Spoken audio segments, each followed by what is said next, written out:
Strap yourselves in, because it's time for Jim Jefferies and Friends. Starring Arj Barker, Mel Bottle, Canadian superstar Glenn Wool, and Nikki Osborne. Now, please welcome Jim Jefferies.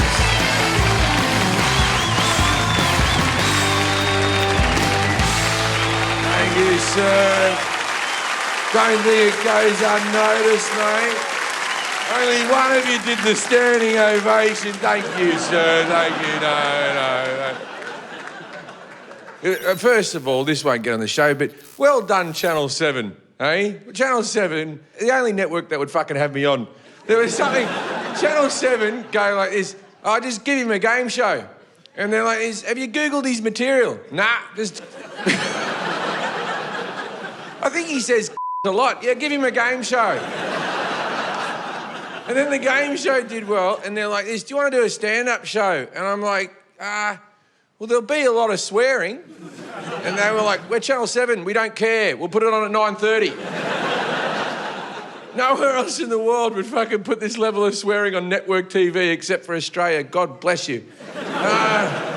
One of my favourite things about Australia, right, is that we're the only nation in the world that have a practical joke that we've all agreed on. And the entire nation has done this. And if you tell other people, if you tell kids or foreigners about this, you're a fucking rat fuck. And what's that practical joke? Drop bears, too fucking right it is. That's why I never want this show to air overseas. Just in here. We can't let the others know. I fucking love the drop bears. I've done it to me children. Every girl I've ever brought back to Australia, I've fucking done the drop bears. It's brilliant. My wife, I got married during COVID to a British woman. Moans a lot. Anyway, so you know how they are. Anyway, so I got married to a British woman, right? And so during COVID, I got her pregnant because what else was there to do? There was nothing to do. You could only watch so many TV shows before you got someone fucking pregnant. Anyway, see, that's the worst thing about being heterosexual, right? Worst thing about being heterosexual is that we have kids. Now, I know we're in Melbourne, so there's a lot of you like this. I think you'll find that gay people can have kids as well. Not by accident!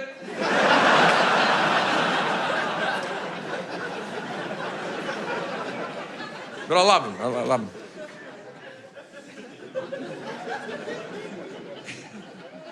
Anyway, so my wife, pregnant, we came out to Australia to film a documentary that never saw the light of day.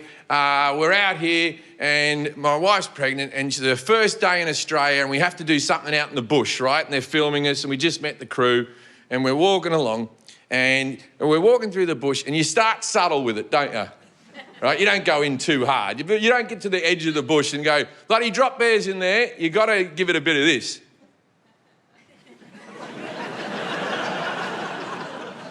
Just a subtle... Until eventually she's like, what's going on? I'm like, it's nothing. Nah, we're good. Nah, we are. We're good. We're good. What is it? And I go, okay, well, I don't want to upset you. Now, the guy's filming us over there. I go, I don't want to upset you, but there's these animals called drop bears, and they're like koala-like animals that are in the trees, and when they see you, they drop down and they grab you on the face and they start clawing your face off. But they're very rare, right? So I wouldn't worry about it. And then the cameraman dropped his camera like this.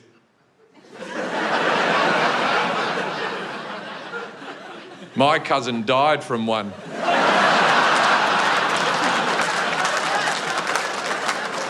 And then right there, I didn't even know that guy's name. Me and him now, we're fucking mates for life, right? We're mates for life. We're in, because that's your job as an Australian, is to join in. When you hear others mention the drop bears, you confirm. Right, so now my wife, who's pregnant, is terrified all day. Great joke, right? She's walking around. Later on in the day, she's getting her makeup done before we do the next bit of the documentary. And a woman from the crew, British girl, right? You know the type, straight from fruit picking, right? Now she's putting the makeup on my wife, and she goes, "Don't let those boys upset you. Don't let those boys upset you. I've only ever seen 2 of them." And I went, oh, good for you. Because she had the drop bear joke played on her. And your award is then you become part of the drop bear joke and you pass it on to others. So now my wife's really terrified. I thought that's the fucking end of it, right? And then out of nowhere, my wife's in the makeup chair. I've only ever seen 2. Then a bloke who had nothing to do with production, who was just walking through the bush. You know the type of bloke, old fella. He's got a plastic bag and it just has an apple in it. And he walked out and he went, "No, they're bad this season." So that really did happen. And then at the end, my wife comes back to LA. We're in LA. She's talking to her friend. She's, pregnant. She's talking to her agent. My wife's an actress. She's talking to her agent on the phone, and she's like this: "Oh yes, we had a lovely trip to Australia. It was wonderful. It was a shame it got shut down. But I tell you what, I was scared of those drop bears." And then she starts telling this person, she's like, "They're bears with claws that fall from trees and climb." And I'm like, "Oh no, it's gone too far. Her agent's going to think that she's mentally challenged." And my wife got off the phone and I went, "Hey, the drop bear thing, it's not true." "What?" None of it's true." She goes, "But the cameraman and the man with the bag and the apple, they were just fine Australians." So but here's the deal. Now you are part of it. Now you can tell when that child comes out of you in a few short years together, we can tell him or her about the drop bears. And my wife said, "I will never tell our child about drop bears." And I went, "Then you'll never be Australian."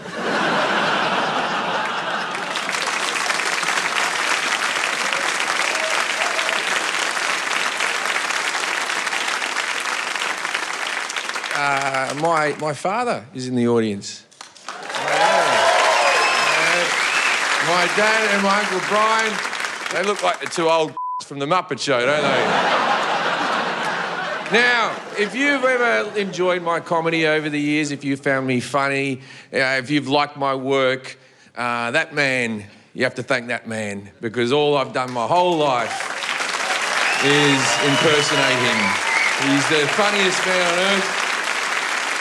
But also, if you have found me irritating, opinionated, and a bit of an arsehole at times, you can thank him. You can thank him.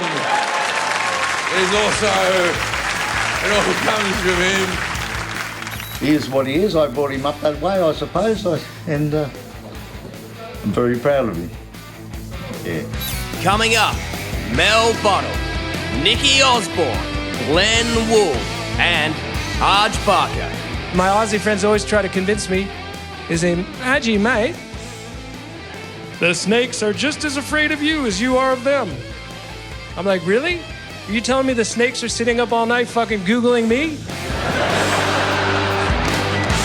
This is Jim Jefferies and Friends. This is Jim Jefferies and Friends.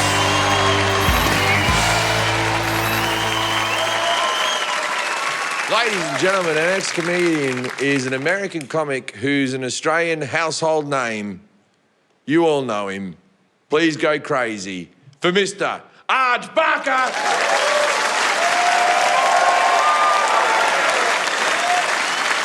Oh, thank you very much. Thank you. Very kind. First, just... Yeah. Okay.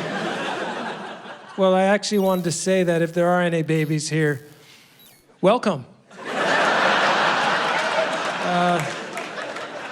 Stay as long as you'd like, and by all means, drink up. You know, thank you.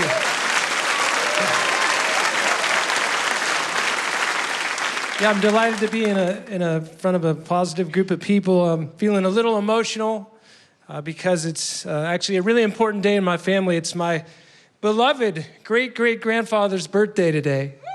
And thank you. He did pass a while back, but you know, it's always a reflective day. He would have been 247 today. So. Kind of hard not to think, what if things had gone differently, I guess. I mean, to be fair, we weren't super close. He died when I was only -84, so. I am still trying to hang on to my New Year's promises I made to myself. I did the most classic one. I said, I'm going to exercise more. And I don't mind when I'm home, go out in the garage, hang out with the dogs, but I'm on the road a lot. And then I got to go to the gym. And I hate going to the gym. Hate it! Because I just sweat so much at the gym. I really do. Because I don't have a membership. And I'm not supposed to be there. It's super stressful. And it's also really uncomfortable working out in a janitor's uniform. But most health experts say that, you know, if you eat the right foods, like you get everything you need from your diet, eat a good variety of healthy food, you get everything you need. But just in case, I do still take a once-a-day multi-painkiller because it has everything I need. It has Nurofen for my neck pain, it has some Panadol for the pain in my lower back, and it has just a touch of morphine for the pain in my childhood. I did go to a natural healer recently, and the first thing he said, we got to get you off gluten. And I said, well, I'm not celiac, I don't have that condition. He said, it's not about that, it's about how it's going to make you feel, Arch. I said, all right, well, I'm paying this guy money, I might as well give it a shot. And I just checked backstage, it's hard to believe I'm nearly 6 weeks gluten-free, and I just want to say this, if anybody here tonight is even considering quitting eating gluten for any reason at all, I want to tell you this, it's actually not that bad. It isn't. In fact, the only thing that I really miss is happiness. But other than that, I don't really notice. Do you know what gluten is? It's so simple. Technically, gluten is the protein which makes food edible. And gluten is primarily found in fucking everything. Of course, that's not entirely true, and since I have become a bit of an expert, I don't mind enlightening you. The main foods which do not contain gluten are apples. You know, so it's not that bad.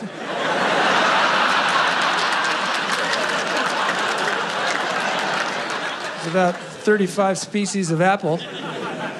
So this healer, he's also the king of natural supplements. And so now he has me taking turmeric. Have you heard of turmeric? Turmeric and magnesium 4 times a day, which is a lot. But he said I should do that because he doesn't think that I'm getting enough diarrhea. And I gotta tell you, it's really doing the trick. This is a lovely audience. Unfortunately, we don't have much time left. And I'm not referring to the performance, I mean like read the news. Put 2 and 2 together. I was reading an article about climate change the other day, and it was quite a good article, but more than once they referred to it as a climate predicament.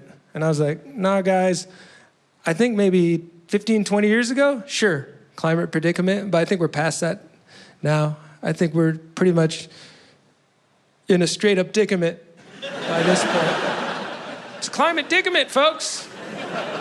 And I also want to go on the record and say that I think dicament is the worst flavor of chewing gum. I care about the environment. I love the environment. It's one of my favorite places. Like when the weekend comes, where'd Arj go? Well, have you looked in the environment? because I love nature. I love hiking. I don't hike much in Australia because I'm aware of what lives out there. So I'm a little nervous. And my Aussie friends always try to convince me. They say, Aggie, mate, the snakes are just as afraid of you as you are of them. I'm like, really? Are you telling me the snakes are sitting up all night fucking Googling me?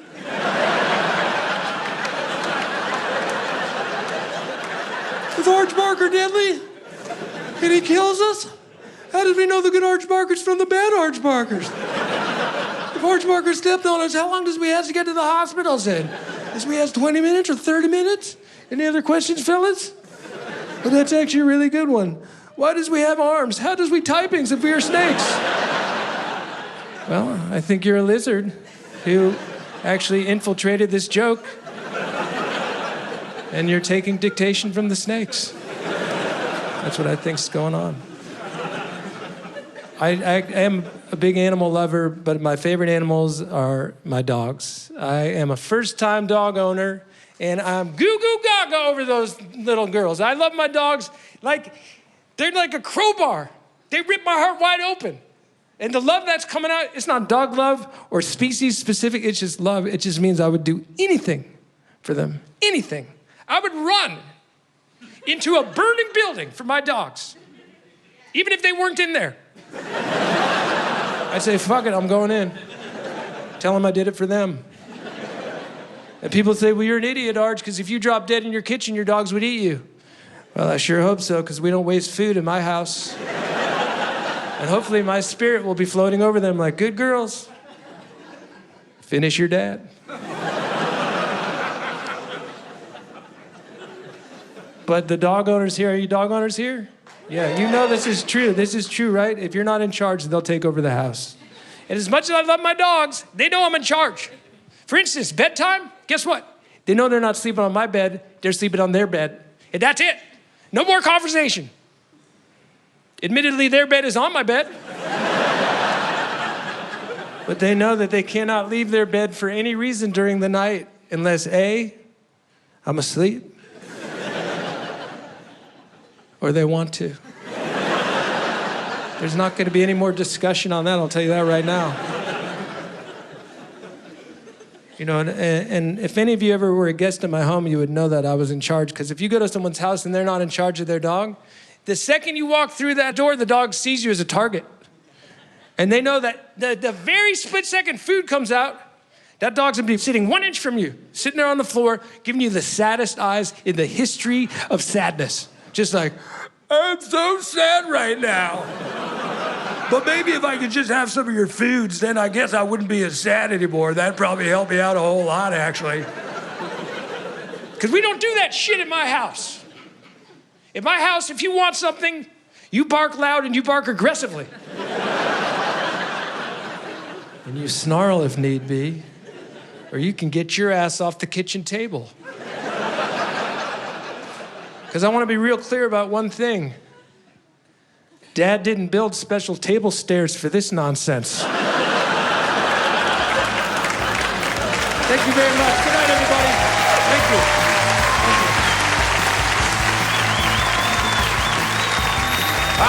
Ladies and gentlemen. After the break, Glenn Wool, Nikki Osborne, and Mel Bottle. I kind of identify as my kid's dad. I know that's weird to say. And don't get this mixed up. I'm not saying, I think I'm male or I'm confused about my gender. That's not what I'm saying. What I'm saying is, I don't help with the baby that much.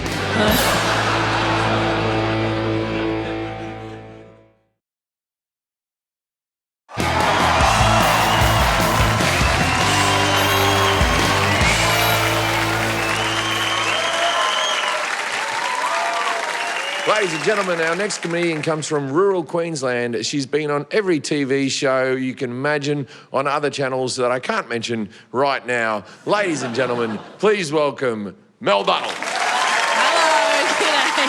Oh, thank you. Thanks, Melbourne. Oh, this is fun. This is really fun. I've got an 18-month-old little boy at home, and he's good. He's a good boy. He's pretty cool. You got to say that. Got to keep the chatter positive. You can't say what you really think, or people call the government. What I really think is my hand fits right around his neck. Anyway, but I didn't carry the baby. I'll be honest with you, really nice one is I didn't carry the baby in my body because I'm in showbiz. Didn't have to. I just don't think I could do this job being pregnant. I don't think I could do it. Like, I don't think you would hear a word that I say because I don't hear anything pregnant women say, like with the big bellies and stuff, because the voice in my head is so loud, just going, yuck. You let him, didn't you, you fucking grub? What a disgusting woman. But no, my missus did it. She carried the baby. Why is that? Because I had an option, that's why. Nah, it's because she's not that good at rock, paper, scissors, if I'm honest. Anyway, yeah, I don't know. This is weird to say. This is a bit weird to say. I'm going to tell you this, right? I kind of identify as my kid's dad. I know it's weird to say. And don't get this mixed up. I'm not saying, I think I'm male or I'm confused about my gender. That's not what I'm saying. What I'm saying is I don't help with the baby that much. There's a few women in the audience say, did you hear that, Daryl? That's funny. Said she didn't help. I might mention it twice more in the car on the way home. My favourite bit of the show. I think the role of dads has changed the most over the years, right? Because I saw a dad recently. I saw a Melbourne dad getting around. This is what he had going on. He had a baby strapped to his chest, right? And he's walking, he's oodle, doodle, poodle, noodle. If you wanted a pet, you should have got a dog, idiot. Anyway, he's walking his bath mat, cross shower cap thing. And in addition, he's also pulling one of these carts behind him that they've all got these days. And in the cart, there's 2 more kids. Sir, you're a father of 3. It is time to purchase a motor vehicle, okay? For Finch and Scout and fucking Peach or whatever it is. Anyway, I think dads have had a very, very different expansion to their role, right? Because when I was growing up in the 80s, dads weren't like that. Dads didn't do that. No, Monday, Tuesday, Wednesday, Thursday, Friday, I didn't see much of my dad at all. Now, my parents were married. We all lived in the same house. But Dad's busy. Dad's at wine club. Dad's in the shed. Dad's under the house. Dad's just wherever you are not. So you saw your dad in the 80s when you saw a Viennetta. That was it.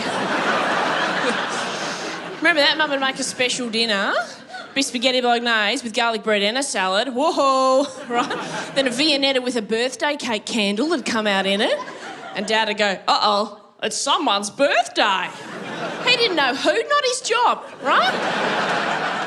Do you remember the slice of Viennetta that you would get as well, that your mum would give you? Your mum would be like, with a scalpel, shaving off the tiniest, thinnest little fucking slither of Viennetta.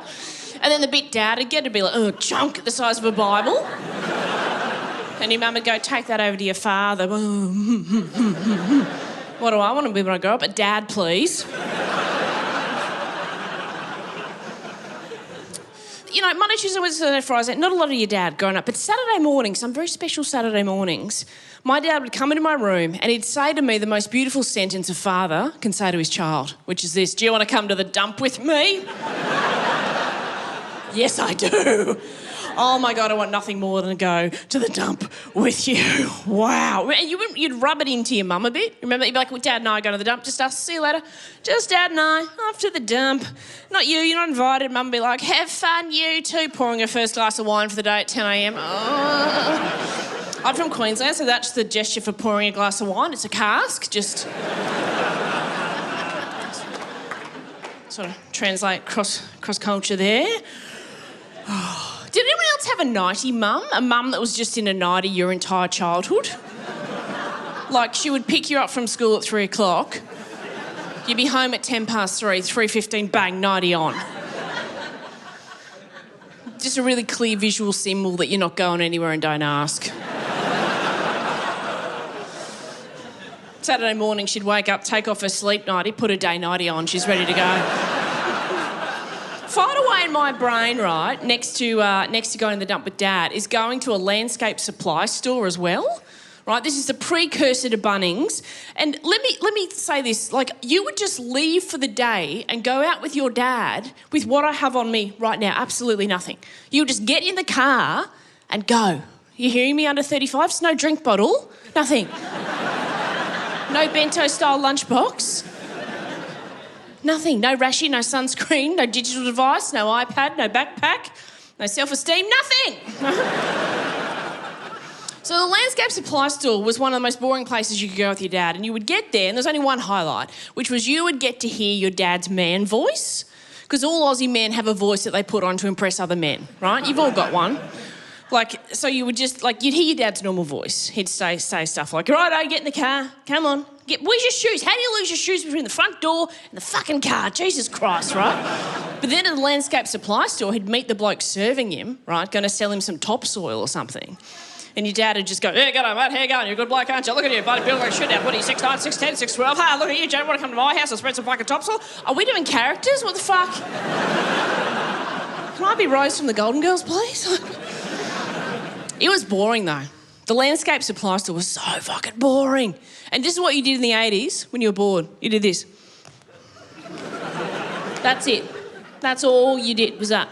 That's all there was to do, bit of this. And even that'd be too much for your dad. He'd be like, do that somewhere else, fuck off. Come and do that near that man with the orange-tinted glasses. He likes you, go on. Been looking at you for hours. Bring me back one of his Menties.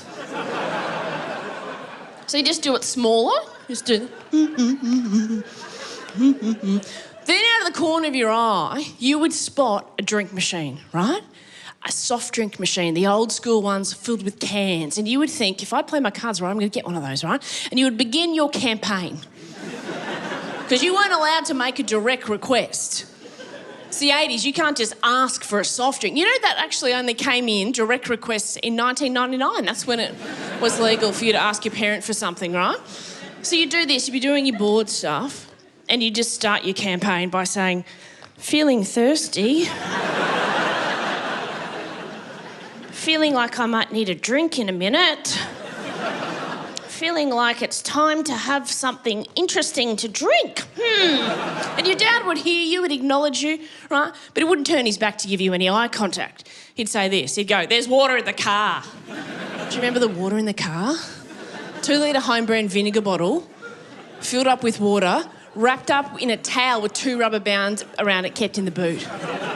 And if you ever said, why is it wrapped up in a towel, Dad? So it doesn't thud around and drive me fucking mental every time I go around a fucking corner, that's why. Fucking hell. I'd be like, oh, okay, that's for the radiator, I'm a person. Anyway, But you would think to yourself, if I do this right, if I'm really good and not annoying and so quiet and do all the right things and ask really nicely, I am a chance of a 60-cent can of Passiona here. Oh, beautiful memories. Yeah, my son won't have any of those memories. He's got 2 mums, though. Sucked in, what a loser. Imagine he's stand up in 20 years' time. He's just here going, you know, when you go out for the day with mama and not mummy, and you go to the bulk Whole Foods supply store in the Subaru Forester with Lacey the rescue greyhound, and you think to yourself, oh, if I'm really good, if I play my cards right, I'm a chance of a tamari roasted almond here.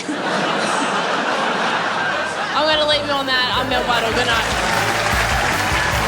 After the break, more of Jim Jefferies and friends, Nikki Osborne and Canadian superstar Glenn Wool. Got a 6-year-old, he loves Toy Story. Walked by me, put this Toy Story toys in his arms. I said, be careful. Last time I had a Woody and a Buzz, your mom got pregnant.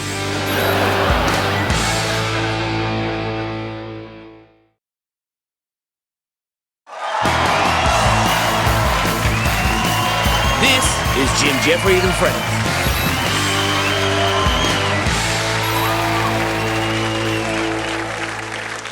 Now, I've never told this on stage. This happened very recently. So what I do every now and again, I ring up my dad, and if I got a good pub joke, right, he's sitting at home, I ring him about 3 times a week. I ring him up and I go, Dad, I got a joke for you. I tell him a joke, and that's, you know. So the joke was, it's an old pub joke, what's better than eating Amanda in? Eating Amanda out, right? It's a fun little joke, right? Right? So I call up Dad, and I said, Dad, I got a joke for you. And he goes, what is it? I go, what's better than eating Amanda in? And he paused for a moment and he went, eating pussy. Now, you know when you're in maths class, right? And there's an equation on the board and you've gotten it right, but not the way the teacher reckoned. You're like, I don't know how I got there, but I've got the right answer somehow. I know what went through his thought process. I've known this man my whole life. He went, what's better than eating a mandarin? Well, there's not much better than eating a mandarin. What a wonderful fruit a mandarin is. It stays in sections so you don't get juice on your hands. That's very good, and they've all but eliminated the pips. The peels, you just put them in your pocket, leave them in the centre console in your car. They cause no trouble. The Asians like to use them in cooking. Yeah, a lot of mandarin stuff in cooking, the Asians. Asian women. Licking pussy.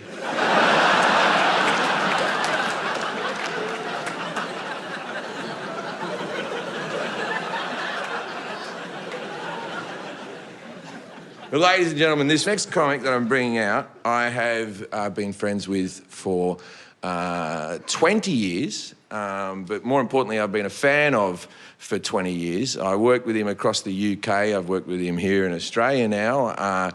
I'm a huge fan of this guy. He's an important voice in comedy. Can you please welcome Mr. Glenn Wall?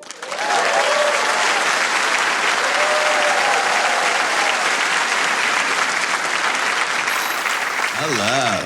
Good to see you. My name is Glenn. I'm originally from Canada. Thank you. I'm in a mixed generation marriage. My wife's a millennial, I'm Generation X, and I'm not proud of that, but I'm proud of that. Problem with that age gap is sometimes me and my wife will be having a text conversation back and forth on our intelligent phones, and because she's a millennial, every once in a while she will break into a pointless acronym, and I'm just like, would you use the whole fucking sentence? Well, you're not being charged by the letter. Is there any reason we're trying to hide our dinner plans from the Nazis? I gotta break out the Enigma machine to figure out what the hell icy me means. You ever had icy me? I see why am I? Yeah, I didn't know what it was either. I had to Google it and everything. Just in case you missed it. That's what it's the acronym for. I know. It was like the BTW fiasco. I know, I got that one. I was just like, what do you want, a sandwich? You ever got BT? Anybody know what BTW is? Oh, you fucking assholes. Look at all the millennials sitting there going, we know what it is. It's by the way, by the way. It made me feel old. I feel like a goddamn dinosaur. But I'm here to tell you that your goddamn millennial acronyms are not obvious. And even a genius would have trouble with them. Like in the 1940s, if you walked up to Alan Turing and just said, LGBTQ+. You reckon he'd crack that code? Got a 6-year-old, he loves Toy Story. And what kid doesn't? Walked by me, put this Toy Story toys in his arms. I said, be careful. Last time I had a Woody and a Buzz, your mom got pregnant.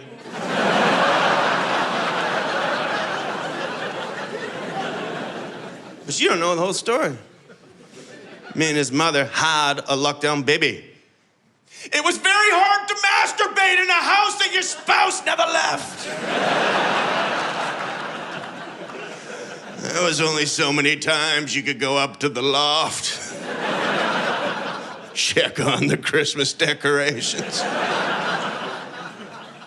So in the end, I had to jack off the old-fashioned way by fucking my wife. That's how they used to do it back in olden days. They actually used to masturbate inside their partners.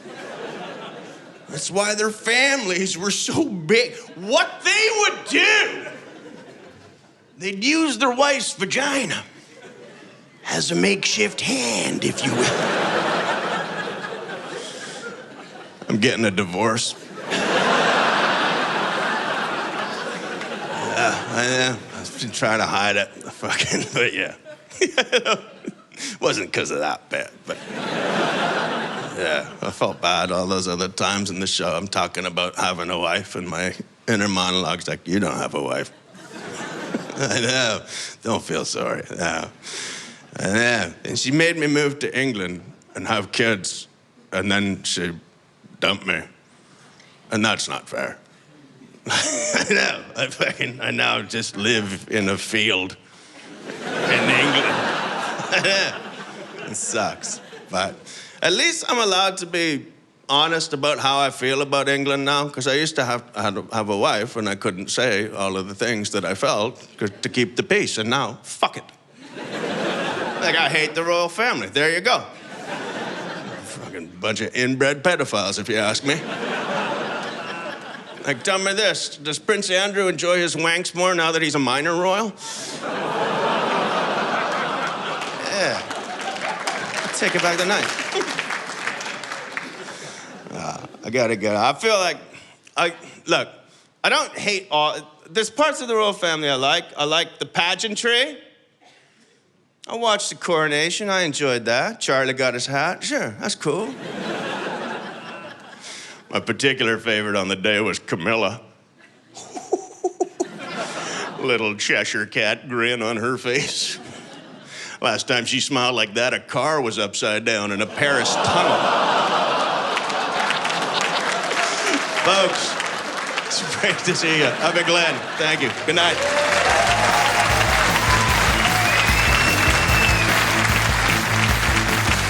Ladies and gentlemen, Glenn Wool.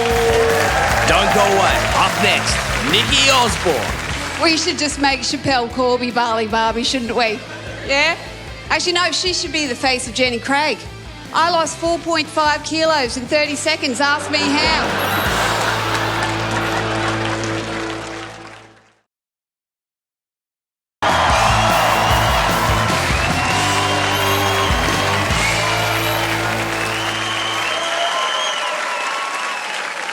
Ladies and gentlemen, this next comedian, she's been on Dancing with the Stars, but more importantly, she's extraordinarily funny. Please welcome the outrageous Nikki Osborne. Hello! Oh, it's so great to be here. How good's this? Yes? Do you like my outfit? Yes? I tell you what, it's hard as a female comic to work out what to wear because you want to look really good, right? But at the same time, you want to be likeable and relatable. So I said to my mum before coming to this gig, maybe I should do like a Pamela Anderson, come makeup free. You know what she said? No, you don't have the tits for it. And then my husband pipes up and he says that I should wear something really revealing because that way if I bomb, I can kick off an OnlyFans page. I know, they have little faith. But it's great to be here.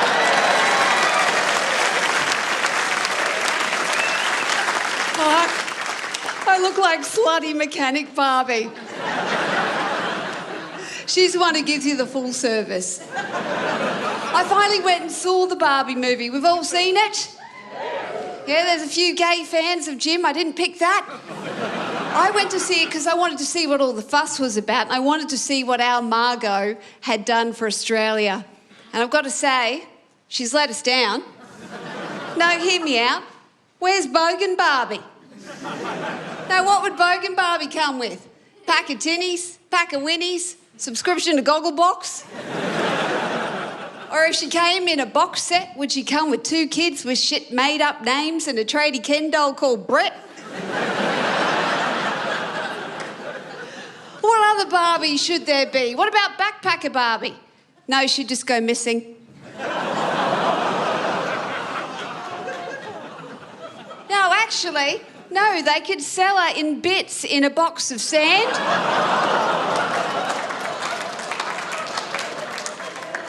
And that way you can piece her all together. It could be a family project, piece her together and work out who she was. What about Barley Barbie? What would Barley Barbie come with? A bintang singlet? A fucking stomach parasite? Or would she come with a boogie board bag with extra storage in it? But we should just make Chappelle Corby Barley Barbie, shouldn't we? Yeah? Actually, no, she should be the face of Jenny Craig. I lost 4.5 kilos in 30 seconds. Ask me how.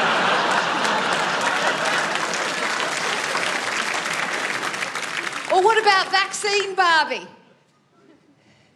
Yep, maybe not. Yeah, no, I'm not going to go there, not at all, because we went a bit crazy during COVID, didn't we, Melbourne? Went a little bit mad. Like there were lovely women at Coles having biffos over shit tickets. I never understood the bog roll hoarding. Did you understand it? No, but as far as I was concerned, the more bog roll, the bigger the asshole. So anyway, when they announced the second lockdown, husband and I looked at each other, we packed up our bags, packed up the kids, sold the house and moved somewhere where education's not important. Queensland! Oh, but moving to a new state means moving to new schools, which means meeting new mothers. God, we're But you know what you got to do, don't you, ladies? For that first assembly, you've got to don your least offensive country road. And then you've got to wade through a sea of beige until you can find someone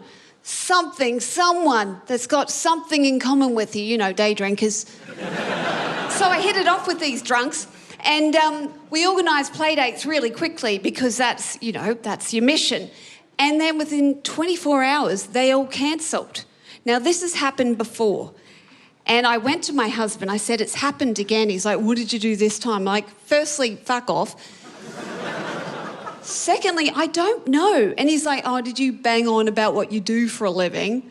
And I'm like, no. I simply said that I dabble in film and television. He's like, well, do they know you as Nikki Osborne or your married name, Nikki Starr? And I'm like, no, my married name. No, I'm not going to drag my kids down with my professional reputation. And he's like, well, they must be Googling you, so let's Google you. So we Googled me. Turns out I am a porn star. Thank you. And my filmography includes European Bitch Fuckers 3, Twisted and Fisted, and Nice Girls Like Anal. So now all the dads want a play date. I'm Nikki Osborne. Thank you so much for having me. Nikki Osborne. Ladies and gentlemen, give a round of applause for all the comedians you've seen tonight. My name's Jim Jefferies. Thank you so much. Good night.